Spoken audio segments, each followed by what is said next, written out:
po sa bawat isa. Isang mapagpalang hapon po sa bawat isa. At matuloy, purihin po natin ang ating Panginoon dahil naparito po tayo sa bahay panambahan upang makapagbigay ng kapurihan sa Kanya. Amen po ba? Amen. At patuloy po, batiin niyo naman po yung mga katabi niyo, yung mga nasa likod, nasa harapan ng sa magandang hapon, kapatid. Amen. At ganun din po sa ating mga kapatid na bisita po, i-welcome po natin sila na pagka mamaya po nakita nyo, kamayan nyo po sila. Amen. Ganun din po, bago po tayo mag-umpisa, ibabahagi po ang ating regular announcement po. Para po sa ating Sunday worship service, nag-uumpisa naman po ito ng 9 a.m. sharp. At para naman po sa ating midweek prayer meeting service, nag-uumpisa naman po ito ng 6:30 p.m.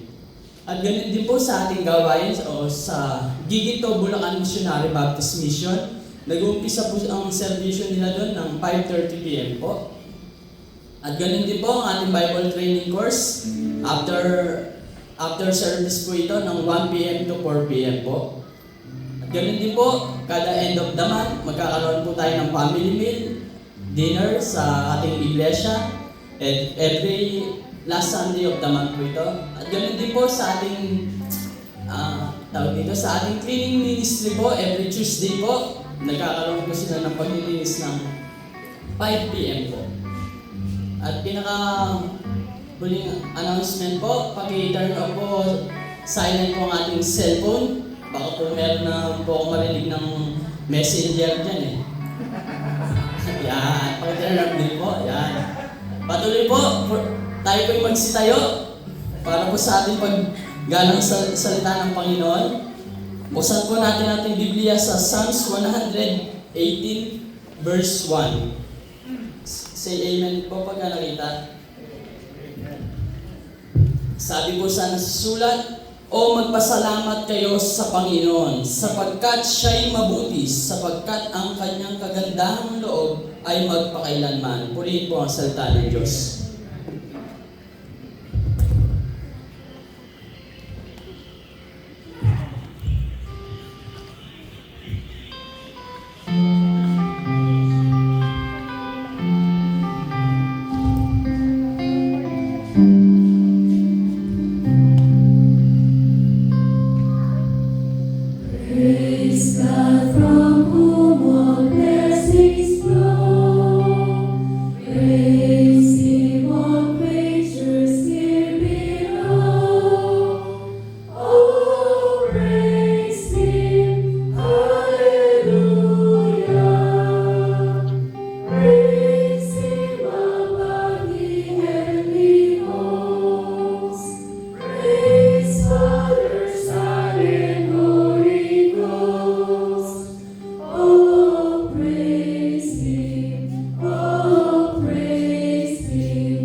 Dear God in heaven, Panginoon na dakila sa lahat, sa pinagpuri po namin kayo at sinasabi sa katotohanan.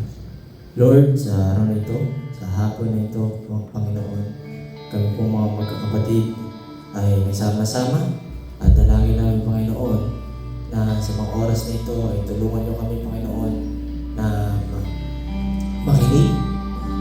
I-bless niyo po ang bawat puso at aming mga isipan ngayong araw na ito, Panginoon.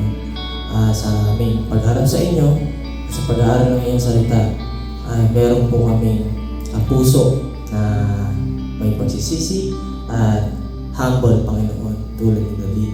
Ganun din, Panginoon, dalangin namin ang pastor na magsasalita sa aming harapan. Dalangin namin, Panginoon, na kayo lamang siyang mapurihan at itago niyo po siya sa inyong likuran. At ganun din, Panginoon, sa mga awit na lilig ng congregation, Panginoon. Panginoon, sa aming pagharap at tulad nila ay dapat, Panginoon, ay meron mabuti, malinis na puso, Panginoon. Na sa ganoon, kapuri-puri at may pili namin sa inyo ay tunay na pagsamba, Panginoon. Lord, ito po ang aming panalangin at ito po yung aming itinataas sa inyong pangalan. In Jesus' name we pray. Amen. Amen. Magandang hapon po sa ating lahat at purihin po natin ang Panginoon ng may kagalakan. Kantahin po natin yung dakila.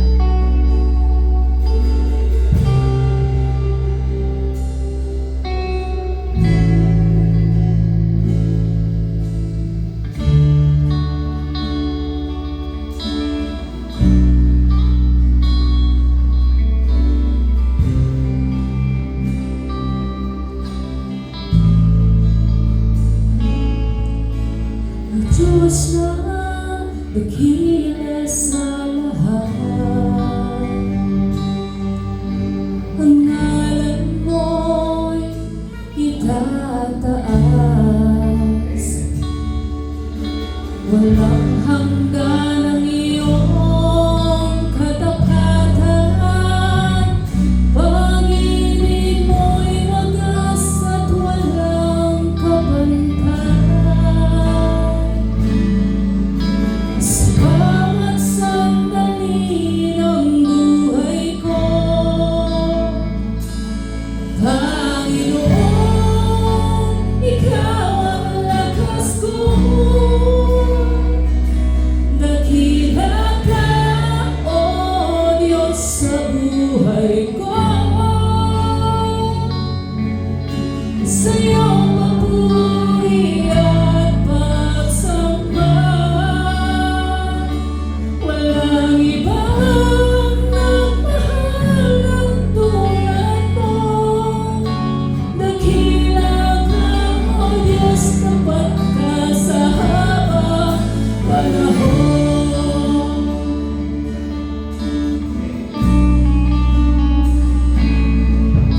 Ang buhay ko, ito'y iyong hawak. Ligtas sa piling mo, O Ama. Bawat tibok ng puso't hininga, sa'yo lamang nagmumula. Sa bawat sandali ng buhay ko, Panginoon, Ikaw ang lakas ko. Dakila ka, O Diyos, sa buhay ko.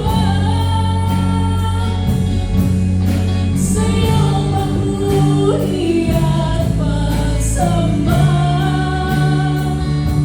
walang ibang nagmahal ng tulad mo.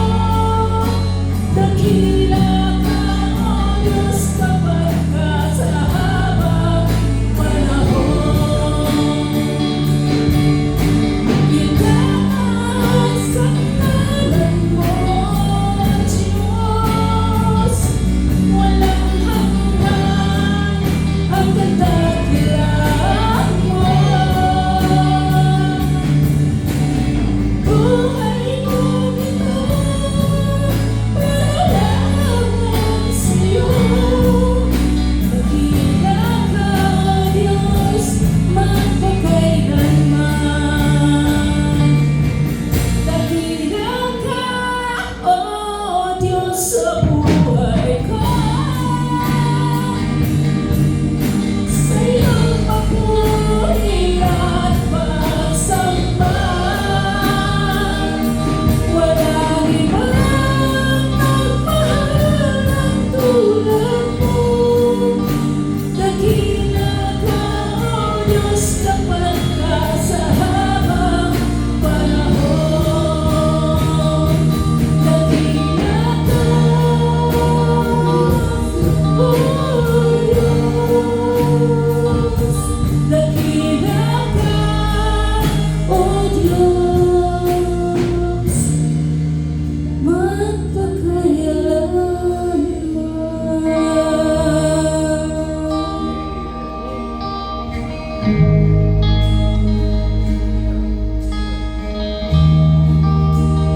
purihin ka.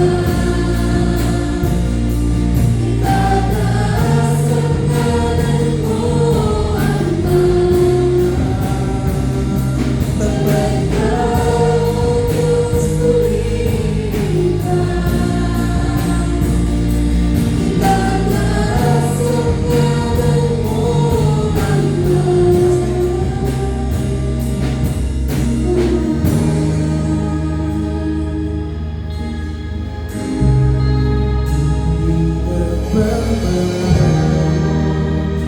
Pagmamahal mo. Dakilang Diyos, kinunti-munti mo.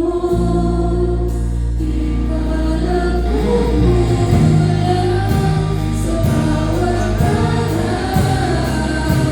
Lubos at wagas ang iyong katapatan. Hindi nagbabago pagmamahal mo. Dakilang Diyos, kinunti-munti mo. Ikalagkukulang sa bawat araw. Lubos at wagas ang iyong katapatan. Kailanman ikaw ang sandigan ko. Walang papantay, O Diyos, sa pag-ibig mo.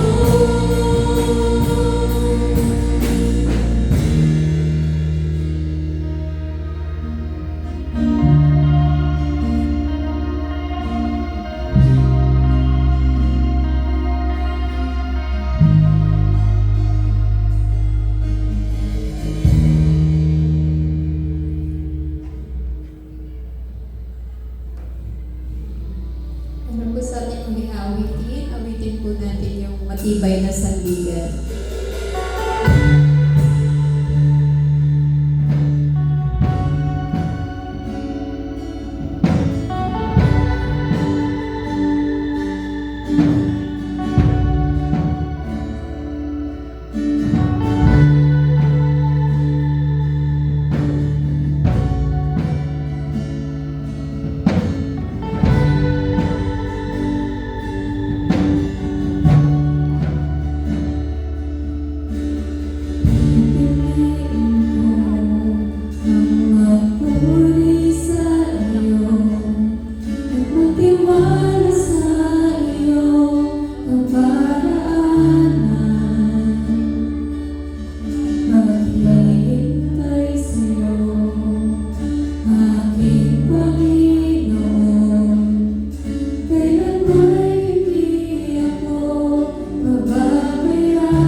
Good afternoon po sa bawat isa mga kapatid.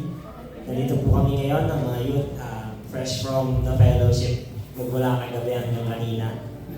Yun, nag-enjoy po kami. Medyo puyat lang, pero kakayanin para kay Lord. Mag-aawit po kami, sabayan po kami mga kapatid.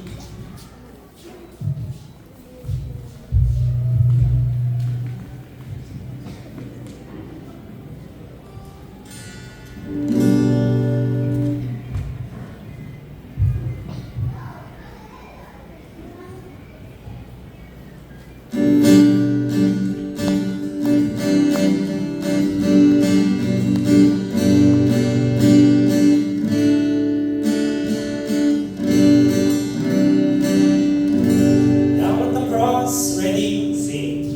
Down at the cross where my Savior died, down where for cleansing from sin I cried, there to my heart was the blood applied.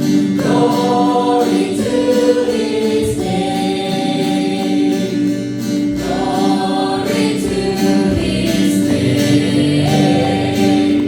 Glory to His name. There to my heart was the blood applied. Glory to His name.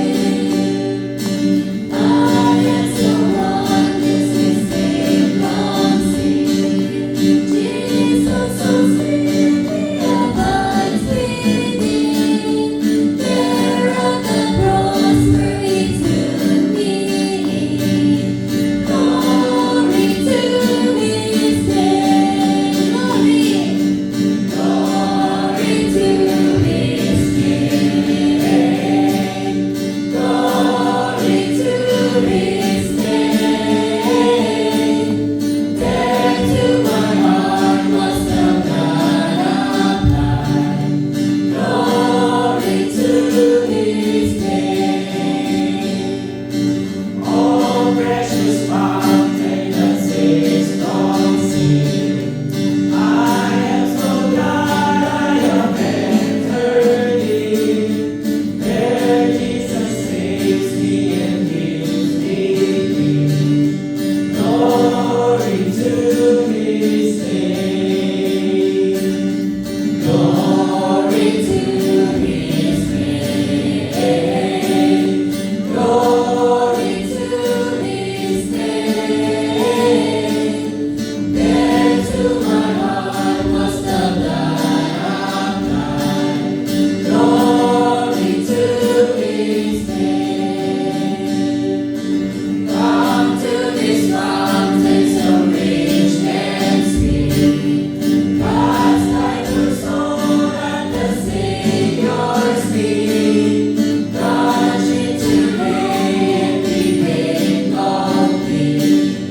Glory to His name. Glory to His name. Glory to His name.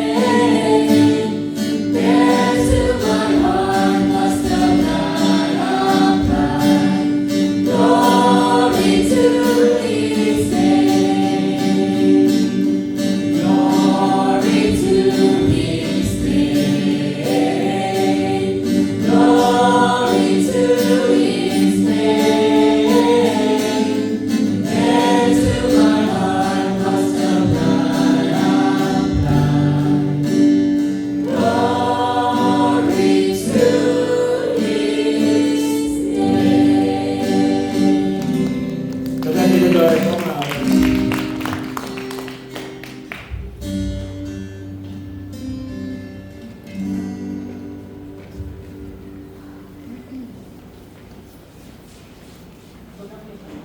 Sa Lord, mga kapatid, tunay nga po na ang glory ay tanging sa ating Panginoon lamang.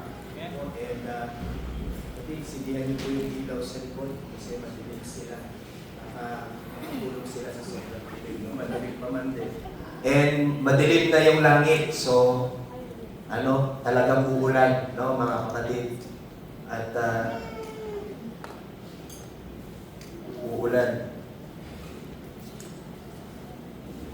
And yun nga po mga kapatid ay sa mga nagdiwag po ng kanilang kaarawan ngayong July, no? Huwag po kayong magtatampo, ha? Meron pong August, sabay. Tapos yung August niyan, sasabihin ko, isabay na sa anniversary ng September. So, tatlo silang sabay-sabay po sila lahat doon. No? September. Social po yung July, August, and September. Kasi nakakikiring sila. No, mga kapatid? Kaya parang gusto ko na magpalipat ng birthday ng September or August, ganyan, July. Anyway, mga kapatid, purihin po ang Panginoon dahil bagamat masama ang panahon ay masama ang panahon ay nakarating tayo dito. Ganun din, may mga puyat, may mga pagod, malamang mga kapatid, but then God is good dahil nandito tayo sa gawain ng Panginoon. Ganun din, marahil may mga laban tayo, no, sa buhay, may mga challenges tayo sa buhay na parang isipin natin sa bahay na lang, pero mas mainam na sabi ko nga po, bilang mga Kristiyano, let's fight our battles with the Lord. Kasi kasama naman natin siya palagi. Then, huwag natin labanan mag-isa. Labanan natin lagi ang ating mga battles na po, kasama ang Panginoon. And the same time, mga kapatid, I praise the Lord dahil yung ating pong mga young people ay nagkaroon ng overnight fellowship. And I was blessed, na-bless ako personally, dahil not because of the overnight fellowship, mga kapatid, but the Word of God, no po, yung salita ng Panginoon was faithfully preached, no, was faithfully shared by the young people, and at the same time, mga kapatid, they were able, no, naging able yung mga young people natin to tell what is in their hearts, no po, na isang bulat nila yung kanilang nasa puso, and everyone, mga kapatid, was blessed dahil nagkaroon ng strength, no, na ilabas yung ano yung nasa heart and mind nila, no, at yung mga challenges na bilang mga young people na kinakaharap nila na somehow they're struggling. And sabi ko nga, dun sa mga struggle na yon sa ating mga young people, they're not alone because mga kapatid, they have their brothers and sisters in Christ. Nandito yung church, nandito tayo to help them and guide them. Since lagi ko pong sinasabi sa inyo, I always firmly believe na ito pong mga young people na ito, mga kapatid, no, we should invest to them. Hindi ko po yung masusudalian, mga kapatid. We always and should always invest to our young people because nila po ang papalit sa atin pagdating ng panahon. And that is why, mga kapatid, hindi po tayo napapagod na turuan sila kung paano pag-aralan ng salita ng Panginoon, paano maging tapat na pag-aralan at ituro ang salita ng Panginoon. Because one day, mga kapatid, we will live on this earth, aalis tayo, kailangan yung papalit, may iwan, no, sa iglesia nito. They know the Word of God, they understand the Word of God, they will faithfully follow the Word of God, mga kapatid, and of course, they will preach and share the Word of God faithfully. So yun po ang naniniwala ko na we should always invest to our young people. And we should try as much as possible, snatch as many as young people we could, no? Sabi ko nga, yung pinagpipray ko na, Lord, once na nabigyan na ako ng pagkakataon, no? Napasukin yung mga eskwelahan, no? Lalo na po dito sa barangay natin, I will do my very best to snatch young people as many as I could, no? Mula sa mundong ito, mga kapatid. Kailangan po natin silang agawin mula sa mundo nito as much as possible as the Lord helps us, no, to save these young people, no, from mula po sa pagkasira, no, mula sa pagkawala, pagkalos, no, po, mga kapatid. So that is our prayer to the Lord. And ganun din, mga kapatid, I just want also to challenge everyone. Kanina nagkakwentuhan po kami ni Sister Christian na share niya sa akin. Nakakalungkot, mga kapatid, dahil meron pong mga kumakalat na post sa Facebook na kung saan meron pong mga threat sa mga schools, no? Bumanda kayo, ganitong schools sa Lunes, no? Papasok kami dyan, papatayin namin kayo. You see, mga kapatid, hindi na po bago yan. Narinig nyo na sa akin yan before. Na darating ang panahon na yung mga teacher, naka-bullet vest, naka-helmet white. Mga kapatid, we are now entering yung sinasabi po natin dangerous times. Look at your children. Tignan po ninyo yung mga anak ninyo. Kung kayo mga magulang will not stand up, no po, hindi po tayo tatayo laban sa mga ganito, mga kapatid. The life of your children, yung mga grandchildren natin na papasok sa eskwela, will no longer be safe. Nakakatakot na po, no, mga kapatid, no? Kumbaga, nakakatakot na. Kaya nga sabi ko kay Sister Tricia, just wait a little longer. No? Hintay ka pa ng konti, sabi ko, it's no longer school, mga kapatid. You will find churches will be threatened, mga kapatid.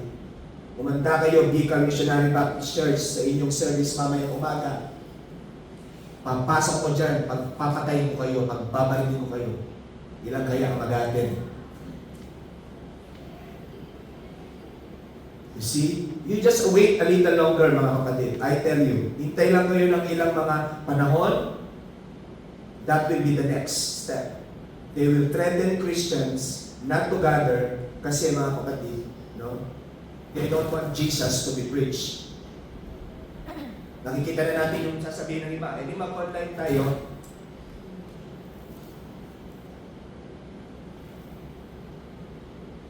Mag-online. Kasi nakakatakot pa yun. Nakakatakot, mga kapatid. And then that our faith will be tested. Doon po masusubok ang faith natin, mga kapatid. But again, I will not tell you kung hindi kayo mag-attend. But I will attend, mga kapatid. Kung darating man ang panahon na yun, no? Maglalagay ako ng machine gun dyan sa gate pa lang. Eh, hindi na siya magpapasok. Diba? Yeah. Mga kapatid, you see, kung tignan po ninyo, pasama na po ng pasama ko doon. And you just wait a little longer. After po ng school, church, after ng church, government offices will be threatened. May tinanim kaming bomba dyan. Sasabog ng ganitong araw. Diyan sa mall na yan. You see, na kung saan ang mga tao, mga kapatid, will be filled with fear. Tumakot mo po rin tao. Narating ang panahon, mga kapatid, na wala ng peace ang tao. Lalakad sila, hindi nila alam kung saan sila pupunta. Safe pa ba dito? Kahit madaming guard, kahit madaming police, safe pa ba dito? No? You see, mga kapatid, this is the reality of this evil world. Kaya po yung mga narinig natin sa Facebook that this world will become a better place, not until the Lord comes. Not until Jesus ay babalik ulit. That is the only time that this world will become not only the better, perfect place. Because babaguhin niya lahat ang nasa mundo ito.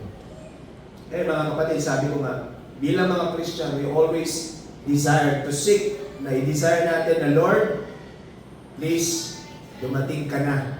Di ba? Please, Lord, dumating ka na. No? Hanggat maaari. Ayun ang panalangin natin. Let your kingdom come, Lord. Let your kingdom come.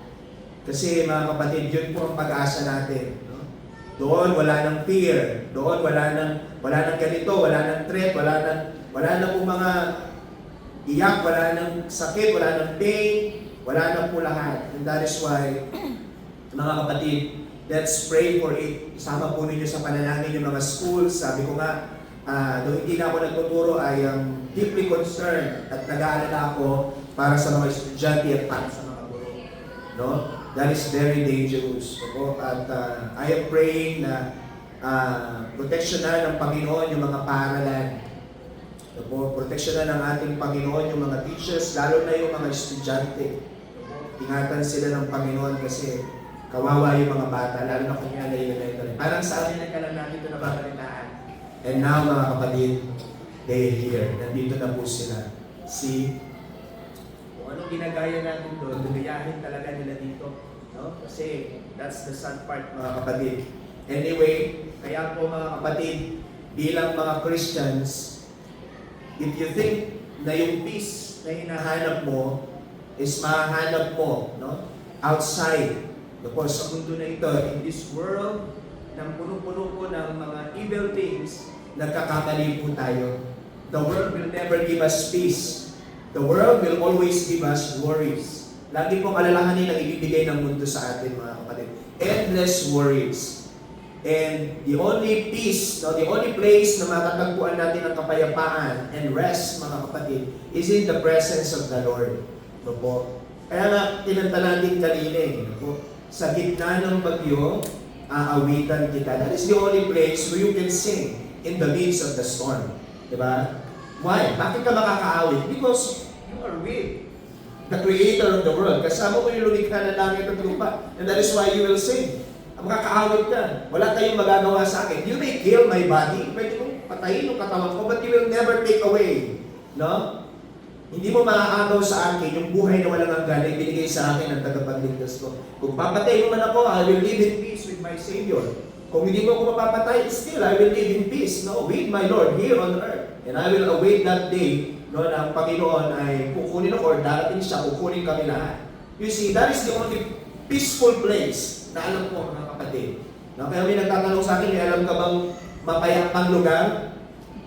Maliban sa Tierra Santa at saka sa eternal peace, sabi ko, sa presence ni Lord. No? Kasi pag gusto mo mag-jogging sa cemetery, tahimik. Di ba? At kakailangan ka mag-jogging sa cemetery. Bakit? Kasi nakikita mo yung mga namatay. So ayaw mo pang mamatay, mag-jogging ka talaga. Di ba? Gaganahan ka. Yung kung sumunod sa inyo, kaya gaganahan ko mag-jogging. No? Nasusundan po natin. So kung may magkatanong sa inyo, saan ba yung peaceful place? No? Meron akong alam. Ano? Sa Panginoon. No? Yan. Share niyo sa kanila si Jesus. Share niyo po sa kanila ang peaceful place na kung saan natagpuan nila ang peace. No, mga kapatid. Again, baka po kasi yung iba, pag sinabi nilang peace is walang kabuluhan. Hindi po. No? Peace is not the absence of storm or trouble. No? Or hindi po dahil walang problema, may kapayapaan. Hindi dahil walang ganito pagsubok, may kapayapaan. Hindi po. Ang peace po ay, yun po yung sinasabi natin, peace is in the presence of the Lord. No? Yun po ang kapayapaan. No? Na-assured ka, na sigurado ka, nakasama mo ang Panginoon, at alam mo ang Panginoon ang tutulong sa iyo. Ito po, mga kapatid. And, lagi ko po sinasabi, if the world will give you, hindi po tayo bibigyan ng peace ng mundo. So, sino ngayon na magtuturo ng peace sa atin? Mga kapatid, sino ang laging magre-remind sa atin about having that peace na nagbumula, that surpasseth, sabi po ni Paul sa mga Philippians, that surpasseth all understanding. Mga kapatid, tingnan po ninyo yung site ninyo at harap ko. Yan. Kayong nasa harap po, akong nasa harap ninyo, each one of us, mga kapatid. Kaya nakikita po ninyo ang Panginoon, He established the church, mga kapatid. Why? Kasi mga kapatid, kung mag-isa lang ako na Christian, I can't do it. Sigurado po ako, mga kapatid, na eventually, I will fall away kasi mag-isa lang ako. Walang nakakaintindi sa akin about sa salita ng Panginoon. No po? Walang tutulong sa akin sa times in troubles. Walang magre-remind sa akin about the Word of God, about my lakad, yung walk ko sa Panginoon, walang magre-remind sa akin. And that is why I always find, no po, and firmly believe na yung church ay napaka-importante po sa buhay ng bawat isa sa atin. And mga kapatid, nilikha tayo ng Diyos sa kanyang sariling ways. At ang Diyos po, mga kapatid, is a triune God. No? Ibig sabihin, Trinity po tayo, Trinitarian tayo, mga kapatid. We believe the Father, the Son, and the Holy Spirit. Nakita po ninyo, mga kapatid, ito pong triune God na ito, the Father, the Son, and the Holy Spirit, meron po silang relationship na nag-exist. Merong Father-Son relationship. There's a Son, Father, Holy Spirit, Son, Son, the Father, Son to the Father, Holy Spirit to the Son, Holy Spirit to the Father, relationship na nag-exist sa kanila. And that is why, mga kapatid, bilang mga Christians, I believe na tayong tao, no, as a general, yung man was created because we are social beings. Kaya ang tao may desire, kapatid, no, na magkaroon ng kasama, magkaroon ng friend, magkaroon ng family, magkaroon ng kakampi, magkaroon ng group. Kasi it's part, no po, ng ating fiber ng creation ng Diyos sa atin, that man will long for relationship. That man will long, mga kapatid, for that kind of relationship, different kind of relationship, that no one, wala po sa atin ang nanaisin, mga kapatid, no, na maging mag-isa habang buhay or maging palaging mag-isa. No, hindi pastor, meron pong mga tinatawag na introvert. Though they are introvert, mga kapatid, they have their panics with them. Kinakausap naman nila. They don't isolate, hindi naman nila ina-isolate yung sarili nila sa isang isla at doon lang sila hanggang-hangga. Hindi, mga kapatid. They even know, even sila alam nila that they need others in order for them to survive. Kaya mga kapatid, no po, si Solomon is teaching the nation of Israel. Solomon is teaching the children of Israel in Proverbs chapter 18, no po, na ang isang Kristiyano, ang isang taong may karunungan, always build a strong relationship. Always build a strong relationship. Na si Solomon, mga kapatid, no po, ang nais niyang matutunan, no po, ng kanyang mga anak bilang bayan ng Israel, bilang sila ay isang lahi, no po, bilang sila ay isang grupo, bilang mga Hebrews, bilang mga Jews, mga kapatid, no? Hindi mawawala yung misunderstanding, hindi mawawala yung hindi may pagkakasunduan sa bayan ng Israel, sa kanila mismo, no po? But then, mga kapatid, Solomon is teaching them that they have to build strong relationship, that even problems, that even misunderstanding, that even small or big problems will not be able to destroy that relationship. Hindi po yun, no? Masira ng ganong klaseng na problema lamang. And mga kapatid, that relationship is founded. No po? That relationship is founded through the Word of God. Kaya nga mga kapatid, no po, another thing is nais po ni Solomon, no, na ituro sa atin that we should place and put our confidence, ibig sabihin po our trust sa ating Panginoon. Mga kapatid, let us open our Bible in Proverbs chapter 18 at basahin po natin ito, mga kapatid. No po, it has 24 verses.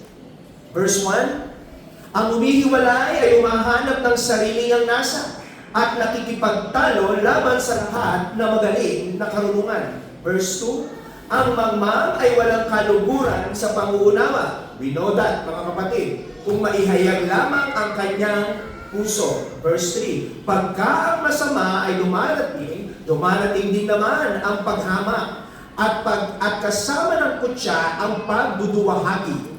Verse 4, ang mga salita ng bibig ng tao ay parang malalim na tubig. Ang bukal ng karunungan ay parang umaagos na batis. Igalang ang pagkatao ng masama at igalang ang pagkatao ng masama ay hindi mabuti. Niiligaw man ang matuwid sa kahatulan. Verse 6, ang mga labi ng mangmang ay nananaso sa pagkakaadik at tinatawag ng kanyang bibig ang mga hampas. Ang bibig ng mangmang ay kanyang kapahamakan at ang kanyang mga labi ay silo o patibong ng kanyang kaluluwa. Verse 8, ang salita ng mga mapaghatid dumapit ay parang mga masarap na subo at nagsisibaba sa pinagkaloob ng tiyan. Verse 9, siya mang walang bahala sa kanyang gawain ay kapatid siya na maninira. Again, verse 9, mga kapatid, sabi na po, siya mang walang bahala sa kanyang gawain ay kapatid siya ng maninira. Verse 10, ang pangalan ng Panginoon ay matibay na muog. Strong tower, kapatid. Tinatakbuhan ng matuwid at naliligtas. Verse 11, ang yaman ng mayamang tao ay ang kanyang matibay na bayan at gaya ng matayog na kuta ng kanyang sariling isip. And then verse 12, bago ang pagkapahamak ay pagmamalaki ng puso ng tao. At bago ang karangalan, ang pagpapakumbaba. Verse 13, ang sumasagot bago makinig ay kamangmangan at kahihiyan sa kanya. Verse 14, aalalayan ng diwa ng tao ang kanyang sakit, ngunit bagbag na diwa sinong nakapagdadala. Verse 15, ang puso ng mabait ay nagtatamo ng kaalaman, at ang pakinig ng pantas ay humahanap ng kaalaman. 16, ang kaloob ng tao ay nagbubukas ng daan sa kanya, at dinadala siya sa harap ng mga dakilang tao. Ang nakikipaglaban ng kanyang pusa na una ay tila ganap, ngunit dumarating ang kanyang kapwa at sinisiyasan siya. 18. Ang pagsasapalaran ay nagpapatigil ng mga pagtatalo at naghihiwalay sa gitna ng mga makapangyarihan. Verse 19. Ang kapatid na nasaktan sa kalooban ay mahirap mabawi kaysa matibay na bayan. At gayong mga pagtatalo ay parang mga halang ng isang kastilyo. Ang tiyan ng tao ay mabubusog ng bunga ng kanyang bibig. Sa bunga ng kanyang mga labi ay masisiyahan siya. Verse 21. Kamatayan at buhay ay nasa kapangyarihan ng dila, at ang nagsisiibig sa kanya ay magsisikain sa kanyang bunga. Verse 22. Sino mang lalaking nakakasumpong ng asawa ay nakasumpong ng mabuting bagay at nagtatamo ng lingap ng Panginoon. Verse 23. Ang dukha ay gumagamit ng mga pamanhik, ngunit ang mayaman ay sumasagot ng mga kadilasan. Verse 24. Ang nagpaparami ng mga kaibigan ay sa kanyang sariling kapahamakan. Ngunit may kaibigan na mahigit kaysa isang kapatid. Pagpalain po ang pagkakabasa ng salita ng ating Panginoon. Tayo po'y magsiluko at manalangin. Ama naming Diyos na banal at makapangyarihan sa lahat. Maraming salamat po sa inyong mga salita. Ang aming nabasa, dalangin po namin na sa pamamagitan naman ng inyong mga salita ay magtamo ang bawat isa sa amin ng gabay bilang mga anak mo, bilang mga Kristiyano sa aming mga lakad sa buhay. Maraming salamat po, Panginoon, sapagkat ang bawat isa ay nagkaroon ng pagkakataon ng makinig, Panginoon, upang marinig ang iyong mga salita. Panginoon, nawa hindi lamang kami maging tagapakinig, kundi nawa naman ay maging tagapagdapat ng iyong mga salita. Ito ang aming panalangin sa makapangyarihang pangalan ni Jesus. Amen at Amen. So matatandaan po ninyo mga kapatid, in Proverbs chapter 17, pinag-usapan po natin how to preserve that relationship na meron tayo mga kapatid. And now in verse 18, sinasabi po ni Solomon, tinuturuan tayo ni Solomon, how to build, paano tayo gagawa, paano tayo magkakaroon ng isang matibay na relationship mga kapatid. And bilang isang iglesia, the Lord wants His church to be strong.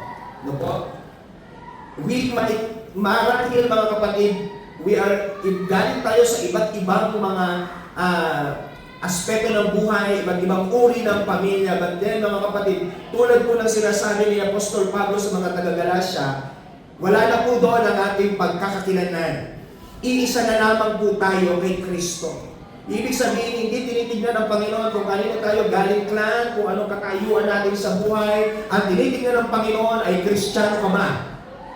At tinitignan ng Panginoon, kung ikaw ay Kristiyano at bahagi ng kanyang iglesia, ibig sabihin, ikaw ay bahagi ng kanyang katawan. At kinakailangan na itong katawan ng ito, mga kapatid, ay matibay, ay ating pinagtitibay. Amen? And that is why, mga kapatid, Solomon is teaching the nation of Israel, mga kapatid, that they need to have and pursue that strong relationship. Nakita po natin, tinurukan tayo ni Solomon, mga kapatid, na kung saan kailangan i-pursue natin yung peace rather than conflict. Bilang mga anak ng Diyos, bilang isang iglesia, bilang bahagi ng katawan ni Kristo, lagi natin hinahabol, lagi natin sinisik, ang laging gusto natin at the end of the day is peace. And that is why mga kapatid, ang sabi po ng ating Panginoon, blessed are the peacemakers. That's who we are. Yung po ang mga Christian, mga kapatid, we are not the trigger of conflict. Hindi po tayo ang nag-i-start ng problem.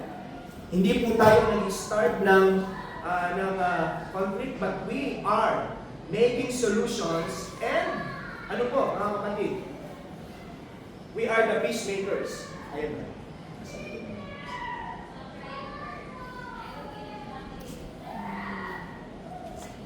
Kasi, nakaka-distract yung nawawala, tapos pabalik. Kaya, ito na lang po. So mga kapatid, going back, kailangan po, bilang mga Christian, we always pursue peace, rather than conflict. And nakita po ninyo mga kapatid, we should always remain faithful. No po? Sa Panginoon, sa kanyang gawain, sa ating ginagawa, para sa kanya. And of course, always practice self-control. No po? And in Proverbs 18 mga kapatid, sa pagkakabasa natin, mapapansin po ninyo mga kapatid, no?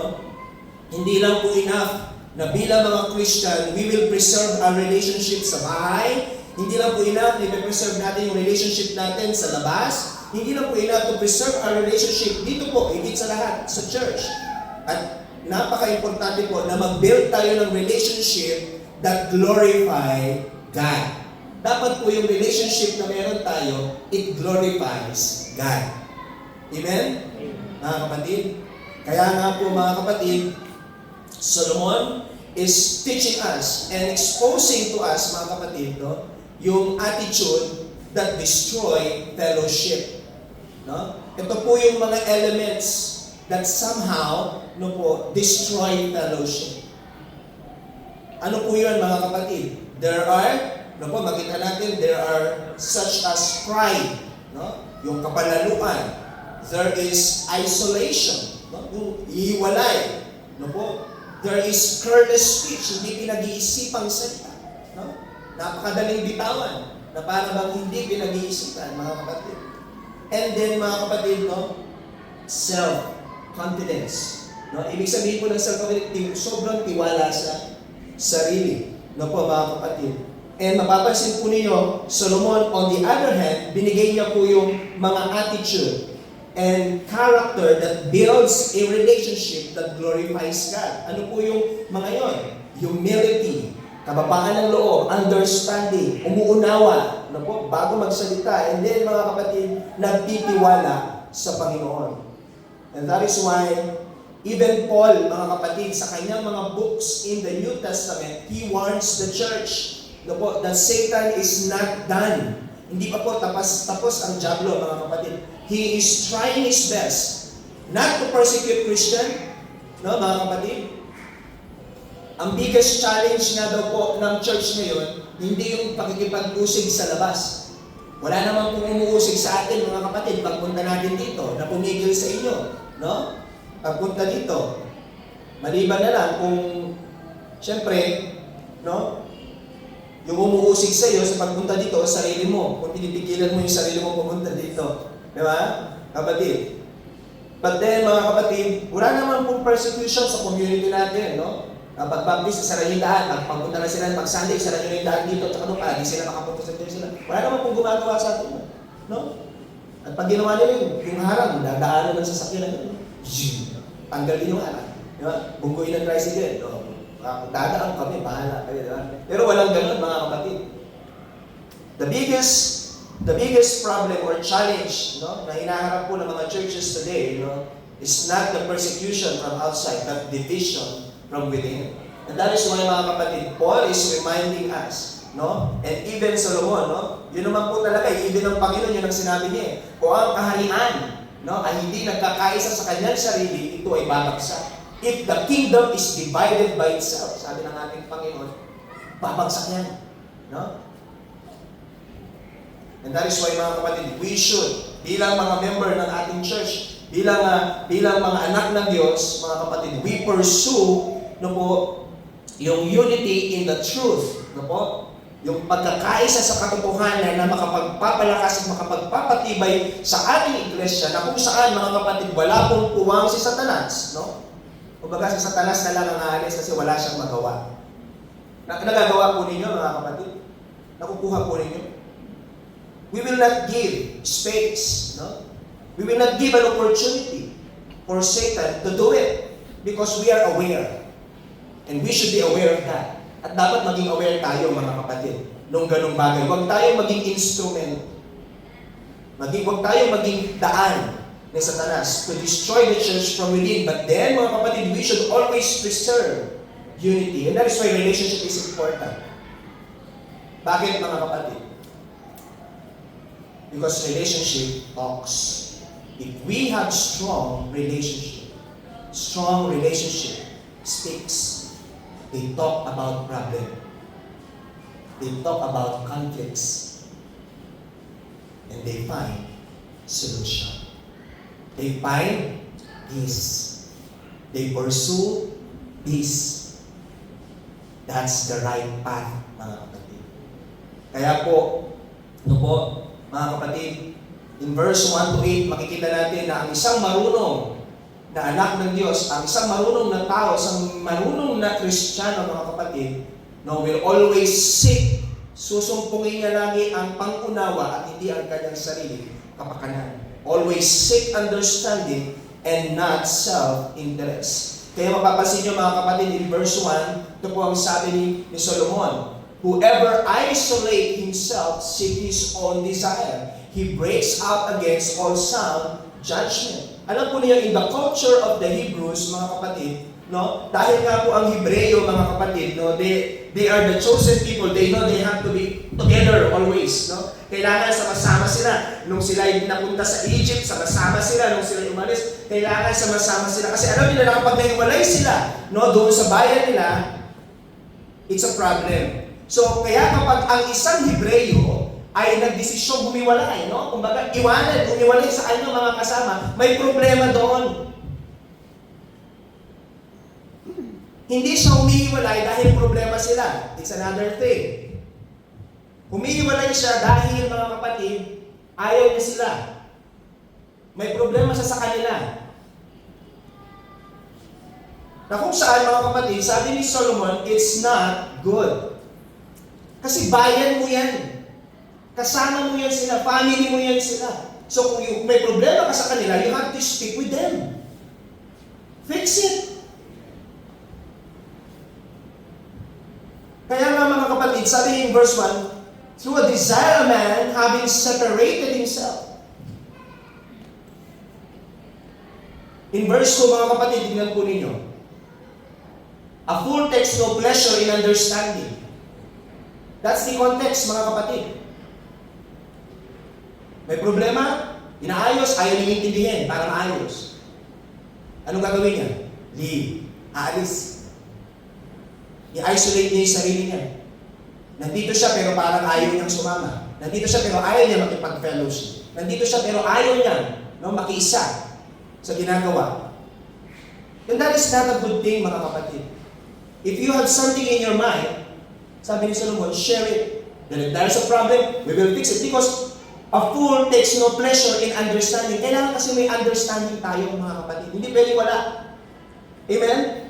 Ang taong walang bait, mangmang po yan. Ibig sabihin, ang taong hindi umuunawa ng sitwasyon, bago magsalita, ay wala pong karunungan doon sa tao na yan.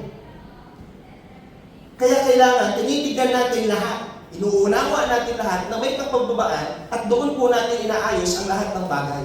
Kaya sabi niya, but only expressing his opinion. You see, ang fool, ang gusto niya, siya lang ang naririnig. Ayaw lang makinig. At ano lang sabihin sa kanya, hindi niya tatanggapin kasi nga, ang sa kanya lang ang importante. And that's not building a good relationship. At hindi po pwede sa relationship yun, mga kapatid. Kahit naman i-apply niyo yan sa pamilya ninyo, sa girlfriend ninyo, sa boyfriend ninyo, sa asawa ninyo. Hindi maganda yan, na isa lang ang napakinggan. Kaya it's a two-way communication, mga kapatid. Ang relationship, nag-uusap kayo. So that magkakaunawa kayo. Habang may kaya nga sa English, may speaker, may listener. Ang hirap nun, mga kapatid, kapag lahat tayo speaker. Nagsasalita ako dito, nagsasalita din kayo. Then, praise God, pwede na tayo umuwi. O, di ba? Ano nangyari nun? Wala. May speaker, may listener. And that is why, mga kapatid, anong sabi ni Solomon? He is warning us na avoid natin yung isolation. Napipil mo na parang hindi ka belong, kapatid, huwag mong i-isolate yung sarili mo. Unawain mo. What is the problem? Anong problema ko? Anong problema nila? Anong problema natin? I want to fix it because we are one body. We are one church. Kailangan namin itong ayusin. Kasi it is not glorifying God. Hindi ito nakapagbibigay ng glory sa Diyos. Kung inaayos yung sarili mo, dahil mali yung pinangangaral nilang salita, that's good. Mali ang pagtuturo nila ng Bible, inaayos yung sarili mo, that's good. Umalis ka talaga doon, avoid them.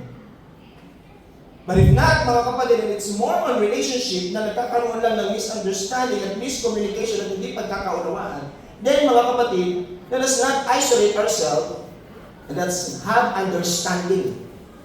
And ano po? Listen.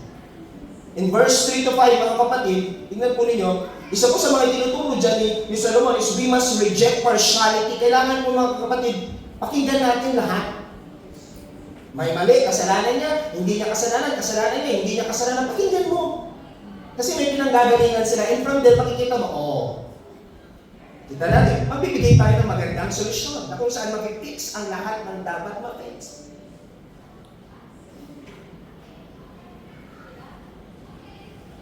And in verse 6 to 8, nung binasa natin mga kapatid, nakita natin na ang mga mangmang na salita ay hindi po nakakatulong. No? You think? Foolish words. Sabi po ni Solomon, create conflict rather than peace. Kaya nga even James, sabi niya, be slow to speak. Be slow. Maging mabagal sa pagsasalita. Ba't ang bilis mo magsalita, Pastor? Sorry, mga kapatid. Ayaw ko kasi kayo makaidlip. Ihapon. Be slow to speak. Be slow to anger. Sabi po ni James. Kasi kung mga kapatid, tandaan po ninyo, ang mga salita ay parang mga talim. No? Pag yan ay nabitawan mo na, there's no bawi-bawi na. Hindi mo na yan mabawi because it's already been said. Kumbaga, kung masakit yung nasabi mo, kapatid, it has already caused damage and pain and suffering. Na minsan, na-realize mo mali ka, that's good. Nilapitan mo yung tao, you ask for forgiveness, pinatawad ka, and then nag-reconcile kayo, but then mga kapatid, the damage is still there. Kaya po, we should be careful. Even in relationship, nag-aaway kayong mag-asawa, be careful sa mga lalabas sa bibig mo. Because tandaan mo, your wife is your body, your husband is your body. You are one body. Amen? Mga mag-asawa, kaya mag-amen. Amen? Amen. Oo. So kapag sinasabihan mo ng hindi magaling asawa mo, you are also hurting yourself. Ganun din. Sa mga mag-boyfriend at girlfriend. Hindi po tama yung sasabihan mo yung girlfriend mo, yung boyfriend mo ng mga masasakit na salita. Kasi, no? Hindi mo na mababawi yun. Mga kapatid, ang isang tao na ayaw makinig sa karunungan, yung po yung tinutukoy niya na-isolate yung tao na yung umihiwalay, kasi ayaw niyang makinig sa karunungan, no? Ayaw niyang makinig sa wise counsel. Meron po yung silang tinatawag na spiritual disease. No? Meron pong karamdaman yan sa spiritual, mga kapatid. Maybe they are hurting, maybe, no, mga kapatid, hindi sila nag-grow pagdating sa salita ng Panginoon. Kaya mga kapatid, kinakailangan po, in order for us to grow, in order for us, no, na maging marunong at magkaroon ng pangunawa, sabi ko nga, the very first best thing para po i-test, kasi Lord, give me understanding. Ilalagay ka ni Lord sa isang sitwasyon that you will be forced to understand. Hindi ka ilalagay ni Lord sa walang problema na parang hindi mo maunawaan. Lalagay ka ni Lord sa isang sitwasyon na kailangan mong unawain yun. Kasi nag-ask ka Lord, teach me to understand. Bibigyan ka ni Lord ng isang problema na kailangan mong unawain, ma-practice mo yung pinag-pray mo so that He will teach you how to understand. Hindi yung salita ng Panginoon Lord, teach me how to understand. Nandiyan yung salita ng Panginoon. Ngayon, ang tanong, dahil ba nabasa mo sa libro, nabasa mo sa Bible na, ganito pa lang, may pagkakaroon ng pangunawa. Yun, may pangunawa na ako. Ganun ba yun? Hindi, kapatid. Ngayon, may alam ka na sa pangunawa, ilalagay ka ngayon ng Diyos sa test. Iti-test kayo ni Lord kung talagang may pangunawa ka. What He will do? He will place you into a conflict. Iaalaw niya yung conflict, iaalaw niya yung challenge, iaalaw niya yung problem so that Mararealize mo sa sarili mo, ay, nakapagsalita ako ng hindi maganda. Wala pa pala akong pangunawa. Hindi ko na-apply yung nabasa ko.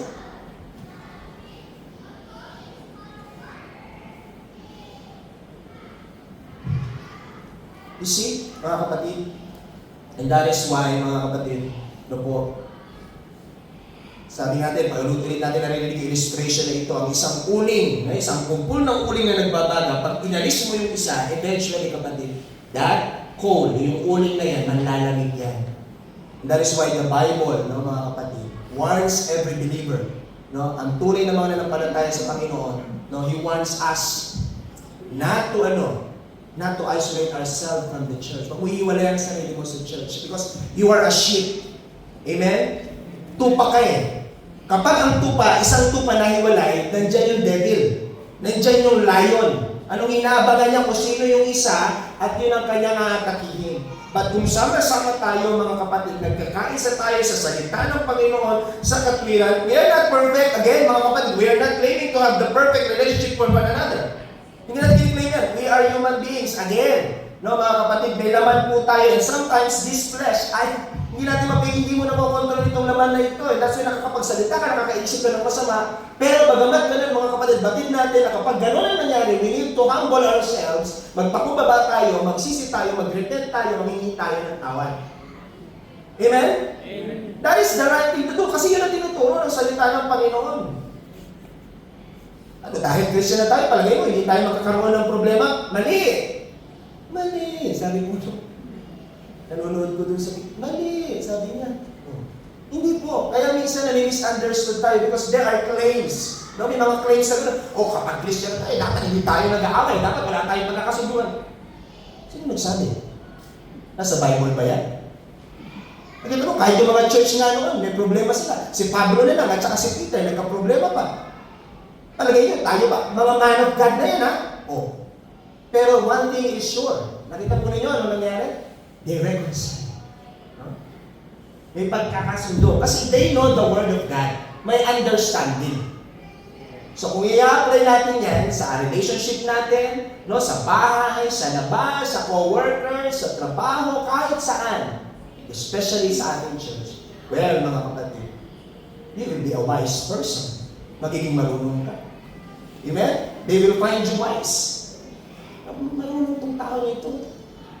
No? They will find you wise.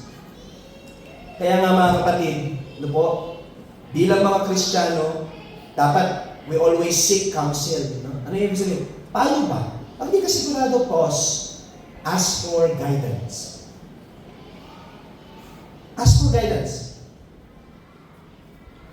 Participate faithfully in fellowship. Kaya mga young people, sabi ko sa kanila, no? May fellowship kayo, join. No? It's not because parang may matawag tayong fellowship at matatawag tayo, nagtitipon-tipon tayo. No.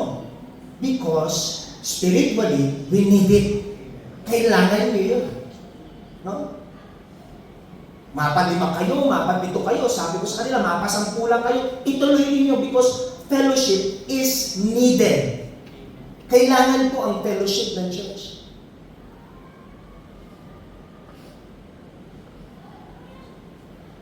Kaya po in Hebrews chapter 10 verse 24 to 25, sabi po ng author ng Hebrew, sabi po ng Diyos ay huwag mong kalitaan ang pagtitipon.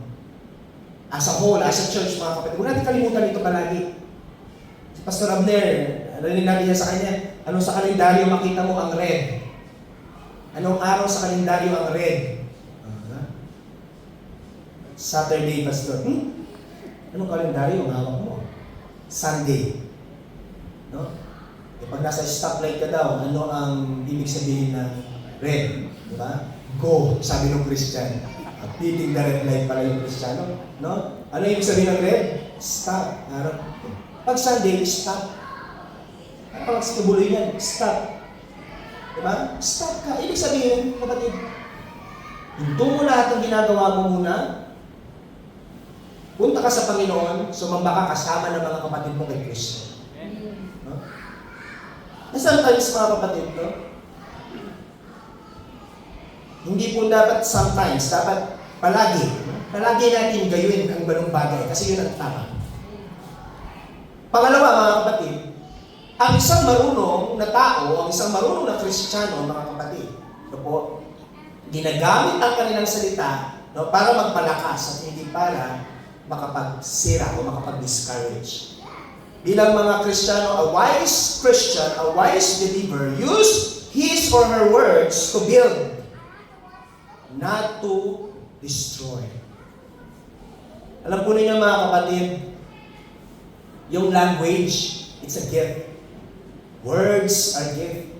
No po, nakita po ninyo yung mga tao, kung nabasa nyo na po sa Bible yan, bago po yung account ng Tower of Babel, no, na kung saan kinonfuse ng Panginoon yung kanilang mga salita. Iisa lang ang lingwahe noon, mga kapatid. Spiritual krikur. Hindi po yun, gawa-gawa ko lang yun. No?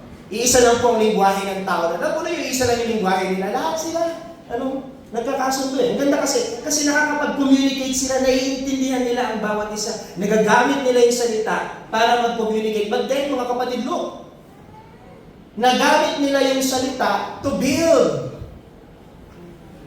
a tower. Nagamit nila yung salita, nagkaisa sila, magplano na magbuo ng tower. Pero ano nangyari, mga kapatid? No? Ginamit nila yung salita, ginamit nila yung kanilang salita, hindi lang para mag-build. But then, mga kapatid, ginamit nila yung salita to what? To rebel against God. Bakit? Ang sabi nila, tara, magkaisa tayo. Ganda eh. Una, kung hanggang doon lang sana. Di ba? Pero hindi. Tara, magkaisa tayo. Gumawa tayo ng tore na lalagpas sa trono ng Diyos.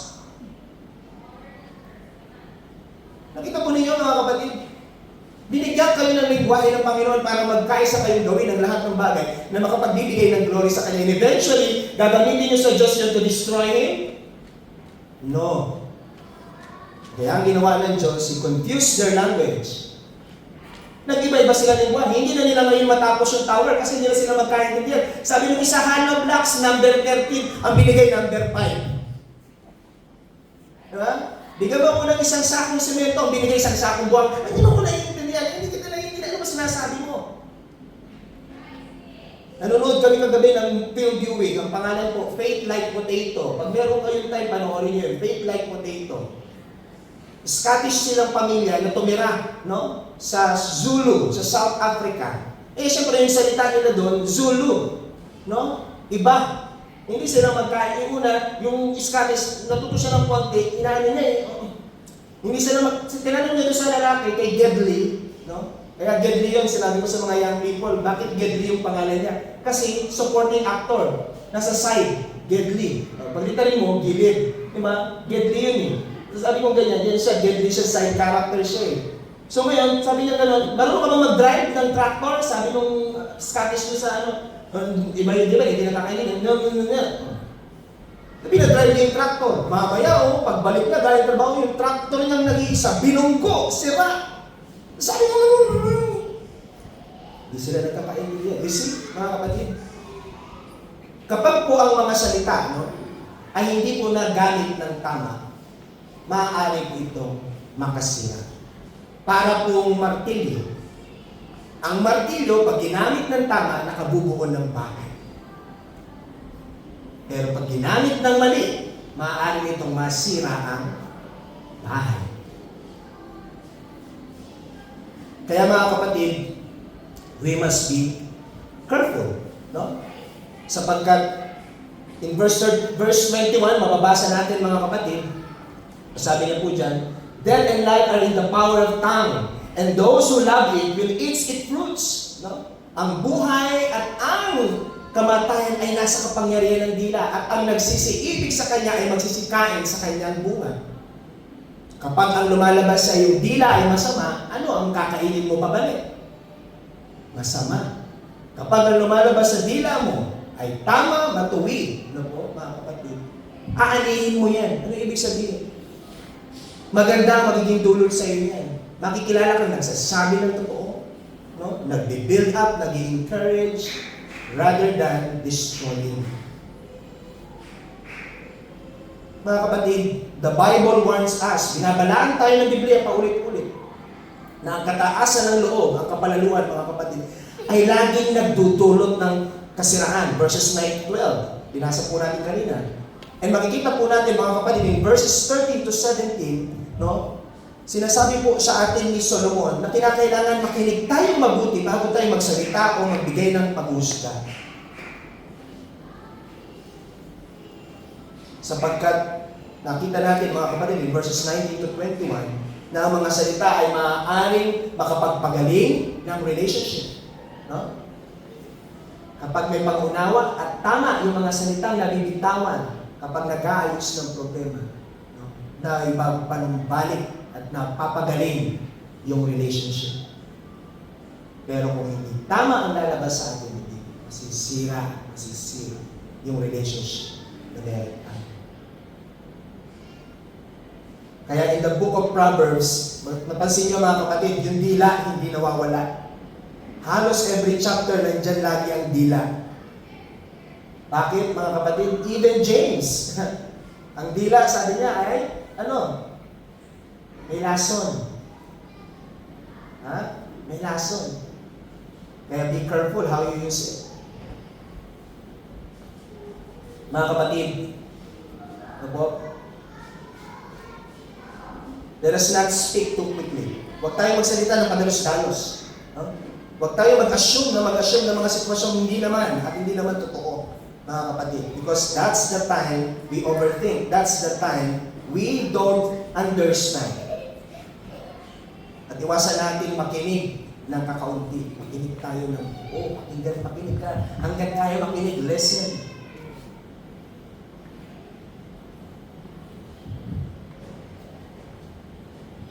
Mga kapatid, bilang isang iglesia, we must be known for listening.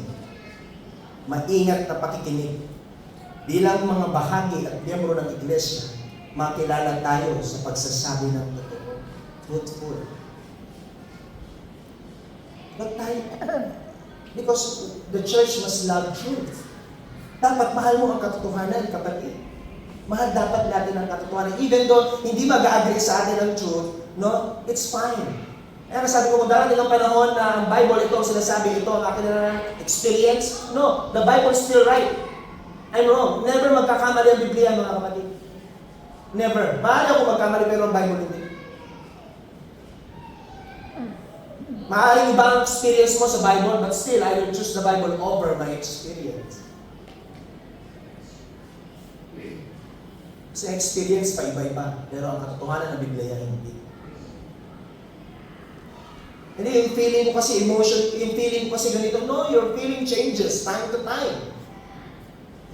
Okay lang yung nararamdaman mo na hindi kita, but I will always choose the Bible. Because yung Bible hindi nagbabago. Yung feelings natin nagbabago.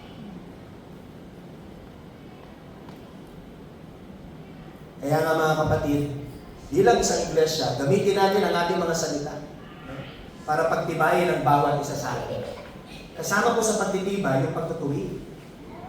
No? Pag may mali, no, ituwid natin nang may pag-ibig. Sabi ng Bible, Ephesians chapter 6 verse 1, no? I-correct ng may gentleness. Diba? Hindi naman sinabi yung kailangan palakasin, no? Yung salita na, diba? Hindi, kasama po doon sa mga salita na yun, yung katotohanan na kung kinakailangan natin ituwid natin. Kung kinakailangan ayusin natin. Kasama po yun, mga kapatid. At kailangan natin nandoon, mga kapatid, yung tinatawag natin biblical conflict resolution. Ano po yun? Kapag aayusin natin ang problema, ano bang sinasabi ng Biblia? Huwag natin ayusin ang problema sa kung paano natin gusto ayusin yun. Kasi hindi natin alam ang resulta. Diba? Ayusin natin ang Biblia sa kung ano ang tinuro ng, ayusin natin ang problema sa kung paano yung tinuro ng Panginoon na ayusin ang problema. Kasi yun, alam natin ang dulo nun. Dalawa lang ang option.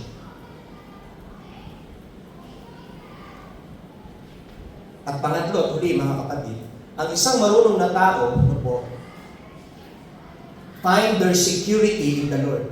Natatagpuan po nila ang kanilang seguridad, no, sa ating Panginoon. They find their peace in the Lord. In verse, kung mababalikan po natin ang verse 10, mga kapatid, tingnan po ninyo. Ang sabi niya po sa verse 10.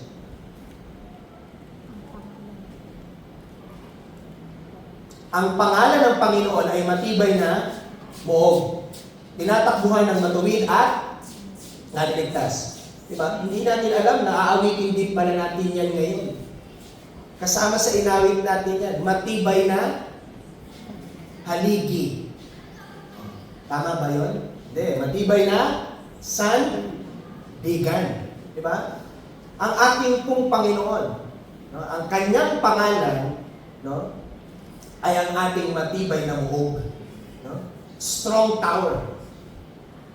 Kaya nga even the demons, pag narinig nila ang pangalan ni Satan, pag narinig nila ang pangalan ni Jesus, ano pong nararamdaman ng mga demonyo pag narinig nila ang pangalan ni Satan? Nanginginig po sila sa takot. Diba? Kaya tayo, pag narinig natin ang pangalan ni Jesus, tuwa tayo. Amen? Meron ba nanginginig sa inyo sa takot pag narinig ang pangalan ni Jesus? Hindi naman, wala. No? Kasi kung meron, ako po, nasusundan po natin, mga kapatid, kinakailangan po, no? Maunawaan natin, bilang mga Christian, ang ating Panginoong Jesus, no? Ang ating matibay na muog. Ano pong tinuturo sa atin yan? Na ang Diyos ang ating refuge, siya ang ating kalakasan, mga kapatid. Ano ibig sabihin? May problema, may bagyo, ano man ang sitwasyon, mga kapatid, meron tayong Panginoon na mapupuntahan, may Panginoon tayo masasandalan, meron tayong Diyos, no, na maaasahan, na kasama natin, no, sa gitna ng ating pinagdadaanan. Kaya nga in verse 11, kung makikita po ninyo, earthly riches provide false security. No? Ang kayamanan po ng mundo ito, kahit gaano kakayaman, no? It's still at the end of the day, no po, mauubos at mauubos po yan. No po? Nagbibigay lamang po ang kayamanan ng mundo ito ng false security. No po? Or hindi po totoong kasiguraduhan. Ang tunay pong pagpapala ay sabi po sa verses 22 to 24, no? He who finds a wife finds a good thing and obtains favor from the Lord. The poor use entreaties, but the rich answer roughly. A man with many companions come to ruin, but there is a friend who sticks closer than a brother. God's blessing include having faithful relationship. No? Blessing, mga kapatid, is meron kang faithful relationship. Tapat kayo sa bawat isa ng asawa mo. Tapat kayo sa bawat isa ng girlfriend o boyfriend mo. No? Tapat tayo sa bawat isa bilang mga magkakapatid kay Kristo. Mga kapatid. Ngunit ang ultimate na security natin, mga kapatid, kahit mag-hire tayo ng gwardiya dyan, pag nauso na yung barilan, wala, hindi tayo maililigtas ng gwardiya kasi pag binaril yung gwardiya, patay ito, wala naman pagkatay. O, di ba? Ang tunay na security natin ay nasa Panginoon. That is the real blessing. Nandoon po ang ating confidence sa ating Panginoon. Kaya po, mga kapatid, itong verse 10 na ito, lagi po itong laman no po ng mga awitin. No po? As we end, mga kapatid, tinuturo po sa atin ni Solomon na ang may kapangyarihan lamang bigyan tayo ng eternal security ay ang Diyos. Wala na po iba. There is a friend, sabi niya po in verse 24, may kaibigan na mahigit kaysa isang kapatid. Who is that your friend? Who is that friend, mga kapatid? Sino yung kaibigan na yan na meron ka na mas higit kaysa kapatid? What a friend we have. Mga kapatid, Jesus is our friend who will stick to us through thick and thin. Mananatili po ang kaibigan nito na ating Panginoon Jesus sa buhay natin, ano man ang sitwasyon natin sa buhay. Ano po? Kaya mga kapatid, ano po? Tinuturuan po tayo ni Solomon in this particular section of Proverbs or ng Kawikaan bilang mga marurunong na mananampalataya na natin pong hanapin ang pangunawa kaysa ating mga sarili kapakanan. Na piliin at gamitin po natin ang mga salita na magbibigay ng kalakasan sa bawat isa kaysa makapaninira o makasisira. Hanapin po natin yung kasiguraduhan natin, hindi sa tao kundi sa Panginoon. Amen? Amen. Mga kapatid, magkaroon lagi tayo bilang iglesia ng pusong natuturuan sa Panginoon. Pantayan natin lagi ang ating mga bibig. Nandiyan ba si Tita Jane? Ayan si Tita Jane, ng prayer meeting. Gusto ko lang po isipin, nagkwentuhan kami, may nakwento siya. sabi niya, meron po siyang message, no, na tao. Okay? Tapos yung message ng tao, hindi maganda yung tugon ng tao. No? Gusto niya sumagot ng, alam niyo po, masama kasi hindi maganda yung Gusto niyang gantihan din ng salitang Pero sabi niya, naisip ko, Pastor, yung pinag-aaralan natin sa Proverbs, kaya pinigilan ko yung sarili ko. Sabi ko, praise God. Diba? Purihin ng Diyos. Amen? No? Kasi, diba, maliit na bagay pero nagamit mo. Yun, no?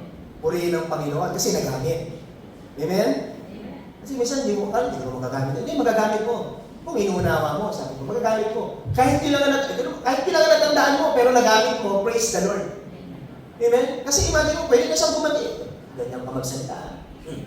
Pero, hindi. Hindi lang. Hindi lang. Hindi na lang ginandiyan ang masama. Kasi, mga kapatid, sabi ko ba, di ba? Bantayan natin yan. And, build a healthy, godly relationship. Mag-build tayo lagi ng isang malusog at makadiyos na relationship. No po? At pagtiwalaan po natin ang Panginoon palagi. Alam po ninyo kung bakit? Sapagkat mga kapatid, at the end of the day, no, yung ginagawa natin na yan will always, ang Diyos po mag-glorify. At yung mga tao nakakakita sa atin sa ginagawa natin na ganyan. No? Matatagpuan po nila si Jesus. May tuturo natin sila kay Jesus, mga kapatid. Remember mga kapatid, sa mundo po, no? Na ito, na pasama ng pasama, na kung saan nangingibabaw ang division, no? Sa mundo natin, no? Nangingibabaw ang mga masasakit na salita sa social media. Nakita po ninyo, may mga tao nag-aaway na sila sa social media, no? Kung saan, mga kapatid, ay samok-saring mga pangako, no? Mga securities na akala natin yun na magbibigay sa atin ng peace. But then, mga kapatid, bilang iglesia, tinawag tayo ng Diyos na mag-iba sa sanlibutan na ito. No po? Instead of division, instead of na mga harsh words, hanapin po natin yung humility, hanapin po natin yung understanding, hanapin po natin yung pangunawa, higit kaysa sa kapalaluan. No po? Mas piliin po natin magsalita ng buhay, no? Kaysa kasiraan, mga kapatid. At lagi natin ilagak ang ating pagtitiwala sa ating Panginoon. Kapag po ang Diyos ang ating muog, no? Sa lahat ng ating relationship, pundasyon sa lahat ng ating relationship. Alam po ninyo mga kapatid, yung pamilya ninyo, titibay, yung relationship ninyo, titibay, lalo na po sa ating iglesia. Ang iglesia natin ay lalong titibay hanggang sa muling pagdating ng ating Panginoon. So mga kapatid, no? Isa lang, dalawa ang matandaan mo, gamitin mo. Makakatulong yan sa iyo at sa akin. Amen? Let us pray mga kapatid. Ang manaming Diyos na banal at makapangyarihan sa lahat, maraming salamat po sa inyong mga salitang aming na pag-aralan ngayong gabi ito. Dalangin po namin, Panginoon, na may pasasalamat, no? Nasawa sa tulong ng iyong banal na Espiritu at sa gabay, Panginoon, ay magawa po namin at magamit po namin sa aming mga buhay ang aming mga natin. Patuloy, Panginoon, bigyan po ninyo kami ng pangunawa, bigyan niyo po kami, Panginoon, at ng karunungan at tungkol sa mga salita o Diyos. Yun din, turuan niyo po kami na sa umaga, pagkagising pa lang hanggang sa pagpikit ng aming mga mata sa gabi, na ang aming pagtitiwala ay nasa iyo lang. Maraming salamat po, Panginoon. Kung aming samot na lagi sa makapangyarihang pangalan ni Jesus. Amen at Amen.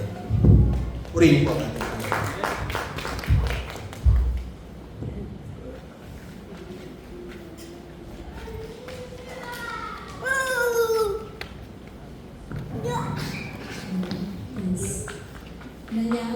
Naanyayahan ko pong tumayo ang bawat isa.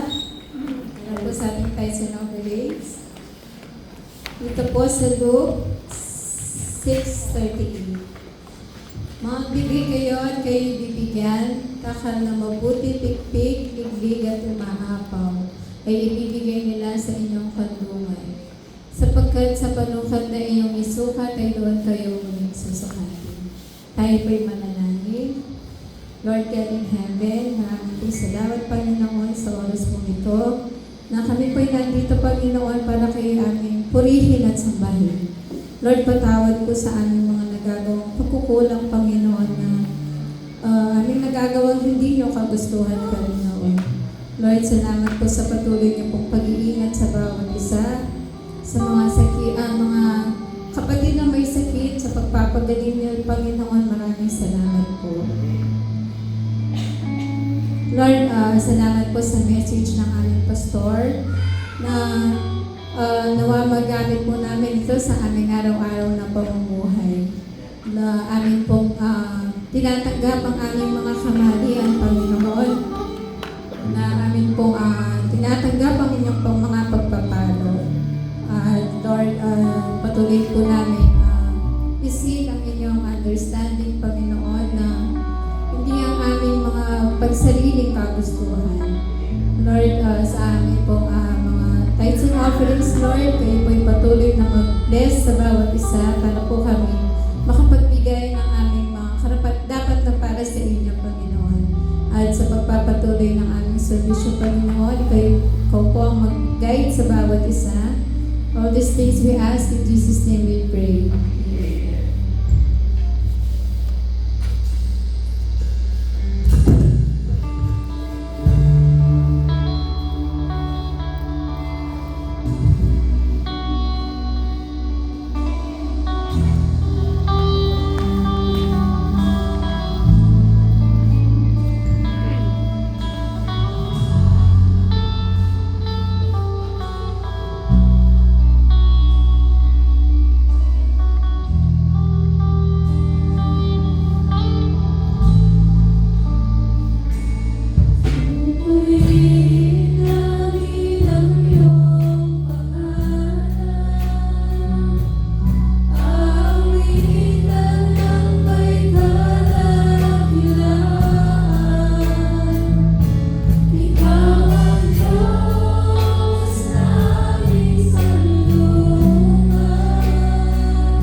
Maupo muna po kayo.